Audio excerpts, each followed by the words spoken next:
Guys আমি তোমাদেরকে বলি এই জায়গায় কি হয়েছে, আমরা গ্র্যান্ড মাস্টারে আছি আর এই জায়গায় আমি নাইম আলম আর আমার টিমমেট ফারদিন আমরা একসাথে গ্র্যান্ড মাস্টার লবিতে খেলতেছি, যেখানে প্রতিটা প্লেয়ারে অনেক হাত পড়তেছে। বাট আমার মাথায় একটা তুফানি শয়তানি আইডিয়া আইছে। এখন আমি মাইক খুলে ফারদিনকে মরে যেতে বলবো আর নাইম আলমকে চ্যালেঞ্জ করব পুরো ম্যাচ সোলো ভার্সেস স্কোয়াড খেলে বুইয়া করতেছো। গাইস চলো দেখা যাক আমাদের গ্র্যান্ড মাস্টার পুরো 100 মাইনাস নাইম আলম একা সোলো ভার্সেস স্কোয়াড খেলে বুইয়া করে বাঁচাতে পারে কিনা।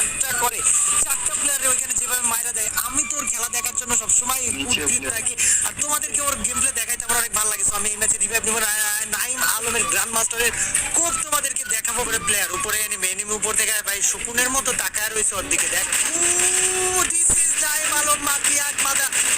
ভাই এটা ভালো ছিল ভাই। এরা কি মনে করছো আমি কি গালি দিতে যাবো? না আমি গালি দিব কেন ভাই? আমি যে ভালো কথা বলতে গেছি যে মাদুর আছে না বিছানা, হ্যাঁ বিছানার মতো মেরে শুইয়ে দিয়েছে।